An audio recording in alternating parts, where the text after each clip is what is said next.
امام مالک بیٹھے تھے ہارون رشید کے پاس،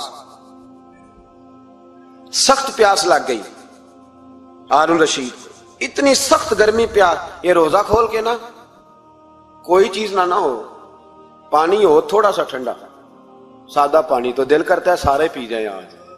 حضرت مولا علی نے مثال دی ہے، شیر خدا نے، حضرت علی نے انوکھی بات کرتے کہتے نا مجھے فلاں جان سے پیارا ہے، تو شیر تھے نا تو شیروں جیسی باتیں کرتے تھے۔ کسی نے پوچھا آپ کو نبی پاک صلی اللہ علیہ وسلم سے کتنا پیار ہے، تو فرمانے لگے سخت گرمی سخت پیاس میں جتنا بندے کو ٹھنڈے پانی سے پیار ہوتا ہے مجھے اس سے بھی بڑھ کے اپنے نبی سے پیار ہے صلی اللہ۔ کیسی مثال عطا فرمائی، لوگ وہیں کھڑے ہیں جان سے زیادہ پیارے، فرمایا نہیں، سخت گرمی میں سخت پیاس میں اتنا بندے کو ٹھنڈے پانی سے پیار ہوتا ہے مجھے اس سے زیادہ مصطفیٰ سے پیار ہے۔ یہ مولا علی کا فرمان۔ ہارون رشید کو پیاس لگ گئی تو پانی کچھ دیر سے آیا تو تڑپنے لگا، پانی لاؤ گلا خشک ہو گیا، گھنٹہ ہو گیا، شور کرنے لگا، جلال میں آ گیا، تڑپ لاتے کیوں نہیں، جلدی کرو۔ جب بندہ گرمی میں آتا ہے نا باہر سے تو پانی دیر سے آئے نا تو دل کرتا ہے کہ وہ ہو سکتا ہے گھر میں کوئی بم بھی پھوڑ دے، پانی کو دیر سے آیا ہے پہلے پانی۔ اس لیے سمجھدار خواتین باہر سے جب کوئی آتا ہے تو پہلے پانی لاتی ہے، پانی پی لیں جناب۔ تو ہارون رشید تڑپ رہا ہے، امام مالک قریب بیٹھے تھے، خادم کہنے لگا حضور ایک کنواں خشک ہو گیا ہے اور دوسرا آپ کی شایان شان نہیں، پانی صاف نہیں، تو تیسرے سے بندہ لینے گیا ہے، آ رہا ہے۔ بندہ تھوڑی دیر سے آیا تو ہارون رشید بڑا پریشان تھا۔ اب بات امام مالک کر رہے تھے تو وہ نہ توجہ اس کی پانی کی طرف تھی، پیالہ پانی کا اندر داخل ہوا تو ہارون رشید کا دل کرتا تھا کہ اڑ کے پانی کے قریب چلا جاؤ، لپک رہا تھا پانی کی طرف۔ جب پانی آیا اس کو پکڑایا تو امام مالک رحمت اللہ علیہ کہنے لگے بادشاہ ذرا ٹھہر جا پی لے، نیا آ گیا نا اب تیرے قبضے میں ہے، ایک مسئلہ مجھے بتا لے پھر پانی پینا۔ ہارون رشید ایک رات پہلے نا بڑی باتیں کر رہا تھا کہ میں حکومت صحیح چلا رہا ہوں، میرے معاملات بڑے اچھے، اپنی حکومت کی تعریفیں ایک رات پہلے ہو رہی۔ اب جب پانی پینے لگا تو امام مالک اس کو رات والی بات پہ اسے سمجھانا چاہ رہے ہیں، فرمانے لگے بادشاہ رک جا، رک گیا۔ آپ فرمانے لگے اگر یہ پانی ملتا ہی نہ، پورے ملک میں نہ ملتا، پھر تجھے پتہ چلتا پوری دنیا میں نہیں، ذرا سوچیں آپ، اگر پانی خدا نہ خواستہ اگر پانی ملے ہی نہ، کا نہ ملتا، پانی کو کوئی اہمیت تو نہیں نا ہم دیتے، نلکا کھلا ہے تو کھلا ہے، اور اگر ملے نہ تو ہماری بنیادی ضرورت ہے پانی، ایک قدم نہ لوگ چل سکے۔ کہا ہارون رشید اگر ملے ہی نہ اور اگر تجھے لینا پڑے ایک پیالہ پانی کا تو کیا دے کے لے گا؟ کہنے لگا میں اپنی آدھی سلطنت دے دوں گا، آدھی حکومت اور پانی کا پیالہ لے لوں گا۔ امام صاحب فرمانے لگے چل سمجھ میں آ گیا، پی لے پانی۔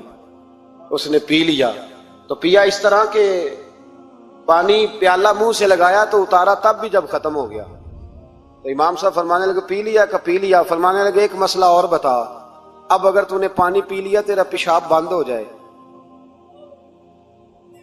یہ پانی پینے کے بعد پھر پیشاب آنا بھی ضروری ہے، اگر بند ہو جائے تو پھر کیا دے گا؟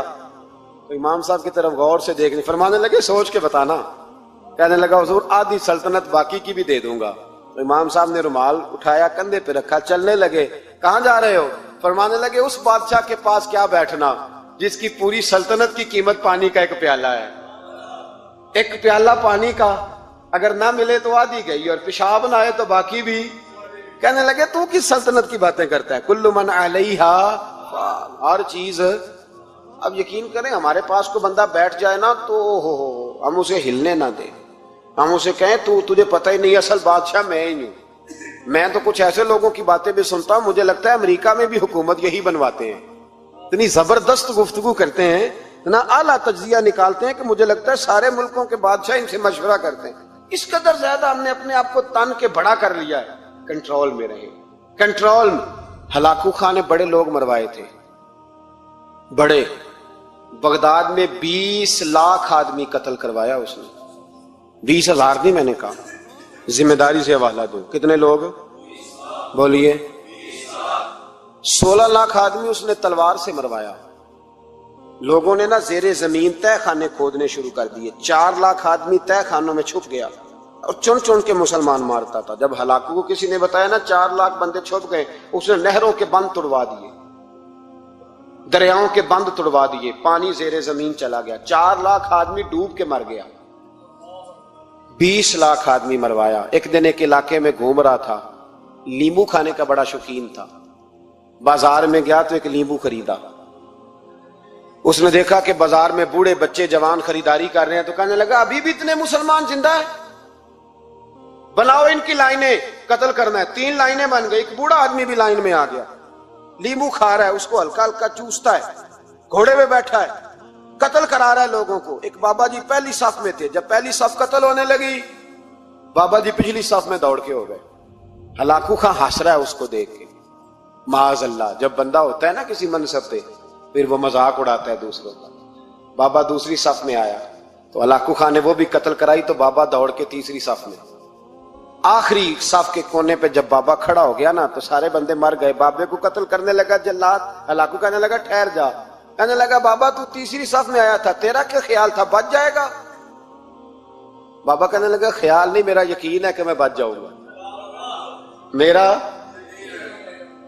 شرط یہ ہے کہ یقین ہو اندر، شرط یہ ہے کہ ہنس کے کہنے لگا ہلاکو خان کیسے؟ تو بابا کہنے لگا اگر اللہ چاہے تو بچ سکتا ہوں، اگر اللہ چاہے تو میں۔ بہت سارے لوگ ہیں ڈاکٹر لکھ کے دے دیتے ہیں نہیں بچے گا، وہ بچ جاتا ہے، کیونکہ بچانے والا اللہ ہے، اللہ چاہے تو بچ جاؤں گا۔ تو ہلاکو کہنے لگا کیسے؟ جب ایسے کیا نا، کیسے ایسے کیا نا، تو لیمبو ہاتھ سے گر گیا۔ وہ بچے پلیئر نہیں ہوتے، وہ گیند گنتی ہے تو چھلانگ لگا کے پکڑ لیتے، وہ بڑا گھوڑ سوار تھا، نیزہ باز تھا، چھلانگ لگائی لیمبو کیش کرنے کے لیے۔ کیسے تو کیسے بچے؟ یوں ہاتھ گھمایا، لیمبو گرا تو چھلانگ لگائی، نیچے جھکا، جب نیچے جھکا نا تو گر گیا گھوڑے سے، جو پیر تھا وہ گھوڑے کی رکاب میں الجھ گیا، گھوڑا ڈر کے دوڑ گیا۔ جب گھوڑا دوڑا تو زمین پر زور زور سے سر لگنے لگا، سپاہیوں کہتا دوڑو اس کو پکڑو، سپاہی بھی دوڑے پر گھوڑا قابو نہ آیا۔ گھوڑا اس وقت رکا جب نہ اس کا چہرہ پہچانا جاتا تھا، نہ آنکھیں سلامت تھی، نہ ناک سلامت تھی، اس کی کھوپڑی ساری اس طرح چور چور ہو گئی جیسے کسی نے ہتھوڑے کے ساتھ پیسی ہو۔ ہلاکو کی لاش سے خون بہ رہا تھا، بابا ہنس رہا تھا۔ ایک سپاہی کہنے لگا بابا تو کیوں؟ کہنے لگے میں اپنے رب کی قدرتوں پہ مسکرا رہا ہوں۔